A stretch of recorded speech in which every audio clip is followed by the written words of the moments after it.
नमस्कार, मी रवि कुमार. जवाब तो आपको देना होगा बोल सरकार या सदरात 85 चका स्पेशल रिपोर्ट मध्ये आपलं स्वागत. कशा आहात आपण? मजेत ना? मजेत राहा, हिट राहा, फिट राहा आणि हो, आरोग्याची काळजी घ्या. चला तर मग विषयाकडे वळूया. आज 4 वर्षांपूर्वी जो शिवसेनेच्या बाबतीत प्रकार घडला त्याची खऱ्या अर्थाने सुरुवात झाली होती ती नगर विकास खात्यापासूनच. मी कित्येकदा हे सांगायचा प्रयत्न केलाय, कुणाला किती कळतं नाही कळतं मला माहित नाही, पण नगर विकास खातं हेच शिवसेनेच्या फुटीला सगळ्यात जास्त जबाबदार आहे. शिवसेनेच्या फुटीची जर मुहूर्तमेढ कुठे रोवली गेली असेल तर ती नगर विकास खात्याने रोवली गेलेली आहे. आजवरचा जो इतिहास सांगतो तो इतिहास काही खोटं सांगत नव्हता. आजवरच्या कुठल्याच मुख्यमंत्र्यांनी नगरविकास खातं हे आपल्याकडनं, सार्वजनिक बांधकाम असेल, नगरविकास असतील, ही खाती आपल्याकडनं बाजूला जाऊ दिली नाहीत. आणि याचं हेच कारण होतं, आपण उदारमतवादी झालो, आपण अति उदारता दाखवली, आपण अति विश्वास ठेवला, आपण अति प्रामाणिक राहिलो, आपण आपल्या माणसांवर अति विश्वास ठेवला. ह्या साऱ्या गोष्टी आपल्या ह्या अशा अवस्थेस कारणीभूत ठरलेल्या आहेत. मी तुम्हाला आज 2 व्हिडिओ दाखवणार आहे. 2 व्हिडिओ जे प्रूफ करतात की नगर विकास खात्यामुळेच शिवसेनेमध्ये फूट पडली. हे प्रूफ करतात. शिवसेनेच्या बाबतीत झालेला हा सारा प्रकार आणि विशेषतः कोविडच्या काळातला प्रकार तुम्ही लक्षात घ्या. कोविडच्या काळामध्ये शिवसेनेच्या पक्षप्रमुखांची तब्येत अतिशय नाजूक होती. त्यांची 2 ते 3 ऑपरेशन्स झाली. त्यांना उभं राहता येत नव्हतं. त्यांचे हात पाय व्यवस्थित चालत नव्हते. अशा परिस्थितीमध्ये त्यांनी सगळ्यात जास्त जो विश्वास ठेवला तो एकनाथ शिंदेंवर ठेवला. कोविडच्या काळामध्ये स्वतः त्यांना कोविडची लागण झाली होती. ते स्वतः हॉस्पिटलाइज होते. हे जे आमदार सांगायचा प्रयत्न करतात ना शिंदे गटातले, आम्हाला भेटत नव्हते, ते स्वतः कित्येकदा हॉस्पिटलाइज होते. याचे मी तुम्हाला कित्येक व्हिडिओ दाखवलेले आहेत. या अशा परिस्थितीमध्ये नगर विकास जे खातं होतं त्या खात्याचा निधी आणि सरकारचा फायदा घेऊन एकनाथ शिंदे यांनी आमदारांशी जवळकी केली. शिवसेनेची फूट हे जे म्हणतात ना, ही अचानक रातोरात घडली, ते रात्री घडली, अजिबात नाही. ज्या प्रकारे मला वाटतं देवेंद्र फडणवीसांच्या पत्नीने स्वतः हे कबूल केलेलं आहे. रात्री अपरात्री बैठका, हुडी घालून, गॉगल घालून देवेंद्र फडणवीसांच्या पत्नीने ते सांगितलं कशा प्रकारे देवेंद्र फडणवीस रात्री बैठकांना जायचे, मलाही काही सांगायचे नाहीत. ही सुरुवात कुठून आहे बघा.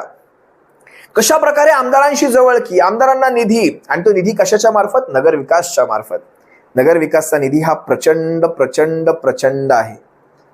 याद्वारे आमदारांशी जवळकी केली. आमदारांना जणू काही आपणच त्यांचे कसे मसीहा आहोत, आपणच त्यांचे पक्षप्रमुखांपेक्षा मी कसा तुमचं सारं काही ऐकतो, मी कसा तुमच्या अडचणींना सामोरं जातो, तुमच्या अडचणींमध्ये मात कशी करायची याचा उपाय माझ्याकडे आहे, हे वारंवार या नगर विकासच्या खात्यातूनच त्यांनी सिद्ध करून दाखवलं. पहिला व्हिडिओ दाखवतो मी तुम्हाला. खरं तर ह्या व्हिडिओतल्या त्या विषयाला माझं समर्थन आहे. तुम्हाला हे किती कळतंय मला माहित नाही. जो विषय एकनाथ शिंदे या व्हिडिओमध्ये घेत आहेत त्या विषयाला माझं समर्थन आहे. ते म्हणतायत ह्या व्हिडिओमध्ये गटप्रमुखांना कशा प्रकारे कामं द्यायची, गटप्रमुखांना कशा प्रकारे मजबूत ठेवायचं, पक्षाच्या पदाधिकाऱ्यांना कशा प्रकारे कामं द्यायची आणि मजबूत ठेवायचं. हे खरं तर झालं पाहिजे. मी या विचारांचं समर्थनच करतो. तुम्हाला कदाचित माझे विचार थोडेसे वेगळे वाटत असतील. हे 2 विषय आहेत, 2 वेगवेगळे विषय आहेत. पण हा सगळा निधी देण्यासाठी म्हणजे आपल्या कार्यकर्त्यांना कशा प्रकारे कॉन्ट्रॅक्ट द्यायचे, आपल्या कार्यकर्त्यांना कशा प्रकारे आर्थिकदृष्ट्या मजबूत ठेवायचं, आणि हे सगळं कशाच्या मार्फत करायचं, तर हे सगळं मार्फत नगर विकासच्या करायचं, नगर विकास खात्याच्या मार्फत करायचं. आपले कार्यकर्ते मजबूत राहिले पाहिजेत. मी तुम्हाला मगाशी जे म्हणालो याचं मी समर्थन करतो. होय, अगदी समर्थनच करतो. आज शिवसेनेच्या बाबतीत नेमकी उलटी परिस्थिती आहे. आज शिवसेनेचे कार्यकर्ते आर्थिकदृष्ट्या मजबूत नाहीत. एकही शिवसेनेचा पदाधिकारी आर्थिकदृष्ट्या मजबूत नाही. जे मजबूत होते ते गेले, कारण त्यांना ज्यांनी मजबूत केलं ते त्यांच्यासोबत पळत पळत गेले. आज जर आपण आपले कार्यकर्ते मजबूत करून ठेवले तर पक्षासाठी फुल टाइम 24/7चा वेळ ते देऊ शकतात. कार्यकर्त्यांची फळी उपाशीपोटी होऊ शकत नाही. सैन्य उपाशीपोटी लढू शकत नाही. उपाशीपोटी काही दिवस लढले जाऊ शकतात. आज तुम्ही पहा, आज जे सोडून जाणाऱ्यांची संख्या वाढलेली आहे त्याचं हेच एक मुख्य कारण आहे. आज तुम्हाला 24/7 राजकारण करायचं असेल तर पैसा हा फार महत्वाचा फॅक्टर आहे. आज तुम्ही विचार करा, माझ्यासारखे शिवसैनिक आज शिवसेनेमध्ये राहून निवडणुका लढवू शकत नाहीत. एक मोठी खंत आहे या आजच्या काळामध्ये, कारण आम्हाला माहिती आम्ही एक दिवसाचा वडापाव वाटू शकत नाही. एक दिवसही मी जास्त म्हणलो आम्ही अर्ध्या दिवसाचा वडापाव वाटू शकत नाही. म्हणजे कमीत कमी माझ्यासोबत जे माझे पॅम्पलेट्स वाटतील, माझ्या धोरणांना लोकांपर्यंत पोहोचवतील, त्या माणसांचा वडापावचा खर्च करण्या इतपत जर माझी ऐपत नसेल तर मी काय निवडणुका लढणार. कटू आहे पण सत्य आहे. आज नगरविकास खात्याच्या मार्फत एकनाथ शिंदेनी त्यांची सारी भगलवच्चे मंडळी मोठी केली, सारी कॉन्ट्रॅक्टर मंडळी सगळी आपली पोरं त्याच्यात बसवली, अगदी महाराष्ट्रभर पेरली. प्रत्येक जिल्हा प्रमुखाला तुम्हाला, मला नवल वाटतं हे सगळं सांगताना, म्हणजे प्रत्येक जिल्हा प्रमुखाला यांनी आर्थिकदृष्ट्या मजबूत करून ठेवलं. काही माणसं साथ सोडतील, काही माणसं निघून जातील. शेवटी एक गोष्ट आहे, पैसा हे सर्वस्वी नाही. शेवटी उद्या ज्यावेळेस ही शीतं संपतील, ज्यावेळेस यांच्या डोक्यावरचे मुकुट उतरतील, त्यावेळेस मात्र शीतं गेल्यानंतर ही भूतही पळून जातील. पण आज ज्या वेळेस आपण ह्या कठीण परिस्थितीमध्ये आहोत, आपण याचा विचार काहीतरी करणार आहोत का? आपले कार्यकर्ते, आपले गटप्रमुख, आपले शाखा प्रमुख, आपले जिल्हा प्रमुख, आपले उपजिल्हा प्रमुख हे आज कुठल्या परिस्थितीमध्ये आहेत? हे आर्थिकदृष्ट्या त्यांच्या घराघराचा प्रपंच ते नीट करू शकत नाही, ते शिवसेनेचा प्रपंच कशा प्रकारे नीट करणार? हा व्हिडिओ एकदा पहा. एकनाथ शिंदे काय म्हणाले, कशा प्रकारे नगर विकासचा वापर करून यांनी सगळे हे कार्यकर्ते मजबूत केले आणि त्याच्यानंतर हे सगळे कार्यकर्ते यांच्या पाठीशी कसे उभे राहिले, हा पहिला व्हिडिओ पहा. घटक प्रमुखाला रोजगार मिळाला काय? राज्य प्रमुख तो जाने तो दूर की बात है, ये हमारे गट प्रमुख जो है उसको रोजगार मिला. हमारे जो जिला प्रमुख, तालुका प्रमुख मुंबई में आते थे, कैसे आते थे, उनको बुलाते थे, आना मुश्किल था. म्हणजे येणं जाणं पण परवडत नव्हतं. कैसे जाएंगे सोच में थे वो, क्योंकि मुंबई में पूरे राज्य में से कई बड़े मतलब जिलों में से दूर दूर से आना आसान काम नहीं, उसके पैसे लगते, गाड़ी भाड़ा लगता है. कभी सोचा? यही एकनाथ शिंदे ने उनको नगर विकास विभाग से 1-1, 2-2, 4-4 करोड़ का फंड दिया, बोले आपके इसमें काम करो. 1-1, 2-2, 4-4 करोड़ का फंड दिया, बोले आपके इसमें काम करो.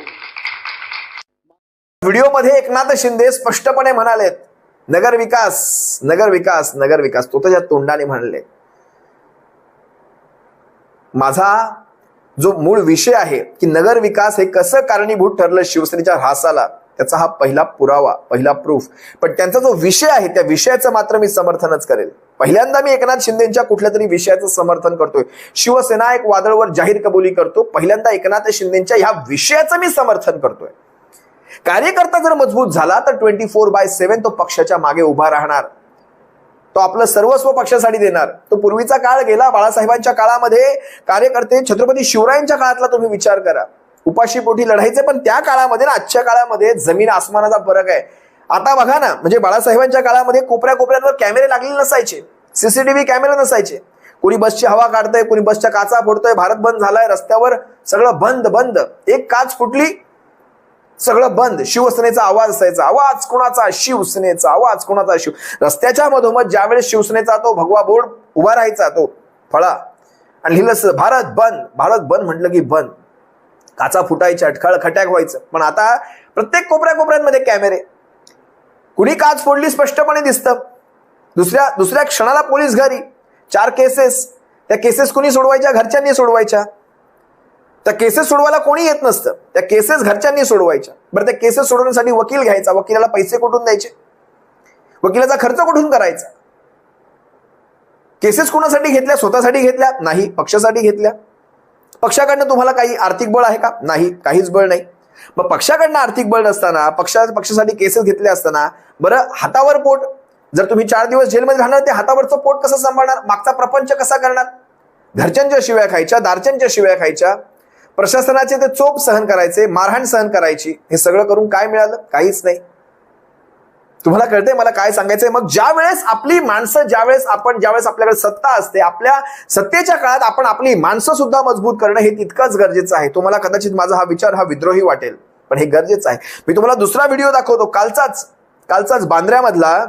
ज्यावेळेस एकनाथ शिंदे त्या बांद्र्यातल्या झोपडपट्टी वासियांना, ज्यांची घरं तोडली गेली, त्यांना सांत्वन करण्यासाठी एकनाथ शिंदे बांद्र्यामध्ये त्या गरीब नगरमध्ये पोहोचले. अनेकांचा आरोप होता, शिवसेनेच्या पक्षप्रमुखांनी, उद्धव साहेब ठाकरे यांना सहकार्य केलं होतं या झोपडपट्टीवाल्यांना. विषय कुठून येतो? बीएमसीच्या काळामध्ये या झोपड्या तोडल्या गेल्या नाहीत. बीएमसीचा विषय कुठून येतो?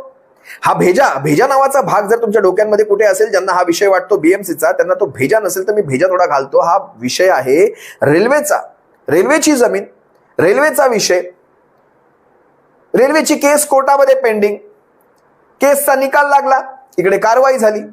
12 वर्षापासून, म्हणजे विचार करा, जर नरेंद्र मोदी आणि त्यांचं सरकार आलं किंवा भाजपाचं सरकार आलं किंवा बीएमसी मध्ये भाजप आला म्हणून यांच्यावर कारवाई झाली असं तुम्हाला वाटत असेल, 12 वर्षापासून राज्यामध्ये भाजपा आहे, का झालं नाही? फक्त बीएमसी याची वाट बघत होते. बीएमसीचा आणि त्या गरीब नगरच्या त्या जमिनीचा काही संबंध नाही, पण तरी सुद्धा उद्धव साहेबांनी जाणीवपूर्वक कशा प्रकारे शिवसेनेला बदनाम करायचं ह्याचा हा एक प्रयत्न. आता येतो मूळ विषयावर. इथे येऊन सुद्धा एकनाथ शिंदे म्हणतायत याच्या संदर्भातलं जे खातं आहे ते माझ्याकडे आहे, नगरविकास. पुन्हा त्यांनी नगरविकास हा शब्द आपल्या तोंडून काढला. या नगरविकास खात्यामार्फत मी तुम्हाला जागच्या जागी तुमचं पुनर्वसन करेल. त्या सर्व अंधभक्तांच्या कानफाडात ही जळजळीत चपराक आहे. जो यहाँ के जो घर है उनको यही घर चाहिए, यही घर देने का वादा मैं करता हूँ.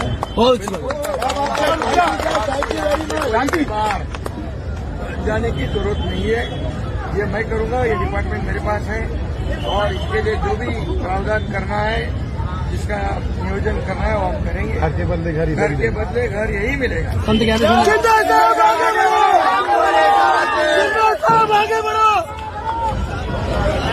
पुन्हा नगरविकास बघा. हे नगरविकास इतकं महत्वाचं खातं आहे. याच्याद्वारे तुम्हाला निधी मिळतो, याच्याद्वारे तुम्हाला थेट जनतेची कामं करता येतात. नगरविकासच्या मार्फत तुम्हाला तुमच्या कॉन्ट्रॅक्टर्सला, तुमच्या कार्यकर्त्यांना बळ देता येतं.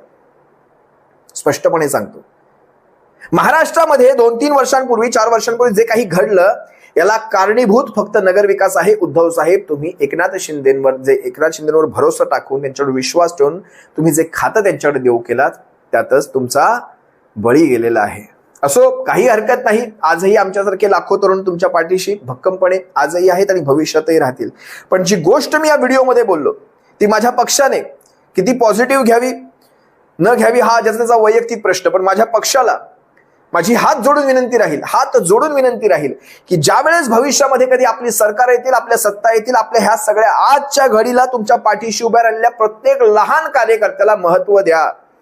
प्रत्येक लहानातल्या लहान शिवसैनिकाला महत्व द्या, जेणेकरून ज्यावेळेस, कारण आजच्या काळामध्ये जो तुमच्यासोबत उभा राहिला, कठीण काळामध्ये जो तुमच्यासोबत उभा राहिला, तो खरा शिवसैनिक आहे. तो संधी साधू शिवसैनिक नाही, तो खोबरं तिकडे चांग भलं शिवसैनिक नाही. हा शिवसैनिक मनातला, तळमळीतला शिवसैनिक आहे, हाडा मासाचा शिवसैनिक आहे, रक्तात त्याच्या शिवसेना भिनलेली आहे, तो शिवसैनिक आहे. ज्यावेळेस भविष्यात तुमच्या सत्ता येतील, सरकार येतील, या शिवसैनिकाला कधी अंत देऊ नका आणि याला मोठं करायचा नक्की प्रयत्न करा. हा शिवसैनिक तुमच्या आणि आमच्या शिवसेनेला कधीही मरण येऊ देणार नाही. आज जो शरण गेला नाही तो भविष्यात काय तुमच्या शिवसेनेला, आमच्या शिवसेनेला मरण येऊन देईल. विचार करा. कुठे माझं काही चुकत असेल कमेंटमध्ये व्यक्त व्हा.